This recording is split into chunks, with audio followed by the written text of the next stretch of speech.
Hi, I'm Rajan Thapa and today I'm going to talk about writing tasks to a FILES exam. I want to read the question first before I go to all these notes. So the question reads, writing tasks 2, you should spend about 40 minutes on this task. Write about the following topic. Increasing the price of petrol is the best way to solve growing traffic and pollution problems. To what extent do you agree or disagree? What other measures do you think might be effective? Give reasons for your answer and include any relevant examples from your own knowledge or experience. Write at least 250 words. Your question looks like this. So there are a few things that I have to explain here. The very first thing is time. So you can see you'll have 40 minutes to write a response for this task. But that's not true indeed. You will have 1 hour altogether and you are suggested to spend 20 minutes on writing task 1 and 40 minutes on writing task 2. So, but you do not have to stick with this allocation strictly. So if you want, you can spend 25 minutes on the first task, but if you do that, you'll just have 35 minutes for the second task. So what I suggest you to do is, I think 20-40 is a good division. Because for writing tasks 2, you have to write 250 words and you have to come up with ideas too. That's why you should have 40 minutes for writing tasks 2 as well. So I think it would be better if you went with the suggestion. And now let's talk about the topic. So what is the topic of this question? The topic of this question is traffic and pollution problem. But do you think in exam you'll be asked the same question? No. Definitely you won't be asked the same question. And do you think you'll be asked about the similar topic all the time? That's also no. You won't be asked about traffic and pollution problem all the time. So what will you be asked about in writing tasks to a FILES exam? You'll be asked about general topics. What are the general topics? You can see here health, education, transportation, government, society, technology, sports, and so on. So these are the general topics we often hear when we talk to other people. We can read about these topics in newspapers too. So we call these the general ideas. So what I would like to suggest you is, I think it would be far helpful if you made a habit of reading newspapers. And when you are reading newspapers, read the op-ed section or the middle pages of the newspaper. Because you will get, you will have a chance to read people's opinions on the similar topics. And another way you can increase your knowledge about the general topics is by reading lots of essays. And you can even read sample answers as well. So now let me talk about types of questions. Actually, there are 6 types of questions. Some instructors say there are 3 types, some say there are 10 types, some say there are 7 types, but I have categorized all the types of questions into 6 types. So what are they? This type is called agree and disagree. So in this type, this is the very first type of question, and this type of question is often given in your real IELTS exam. What happens in agree and disagree? You'll be given a statement. What is the statement here? Increasing the price of petrol is the best way to solve growing traffic and pollution problem. So it's a statement, it's an argument. And you're asked if you agree or disagree. You have 3 options here. Either you can agree, or you can disagree, or you can partly agree and partly disagree as well. Whatever you do, you have to give reasons.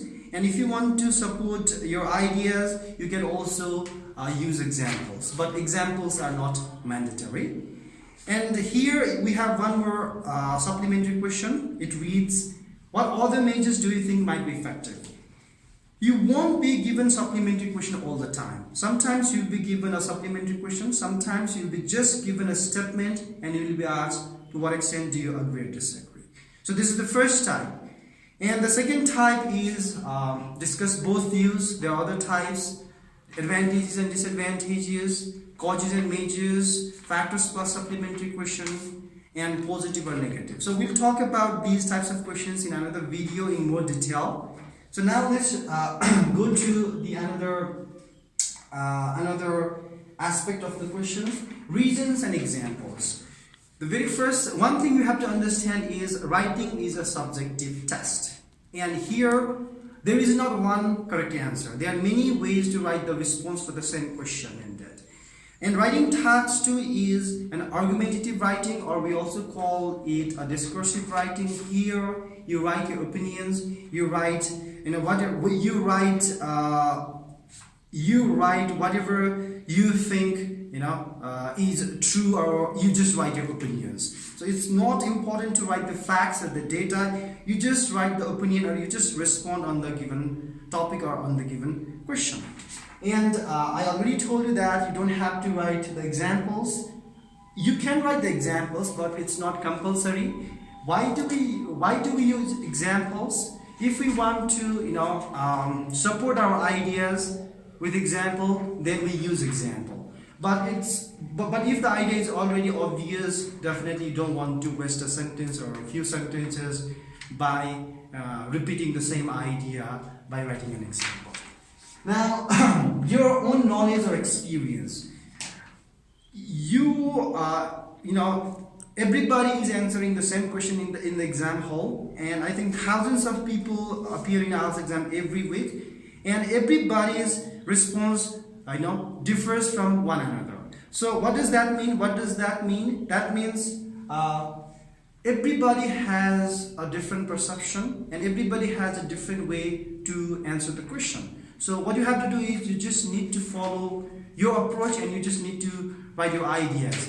And you don't have to read any specific book in order to write a good response for writing task 2. You just use your common sense, you just assimilate the given issues with your experience, and you'll come up with good ideas, and that's how you're going to write a response for writing task 2. And finally, write at least 250 words.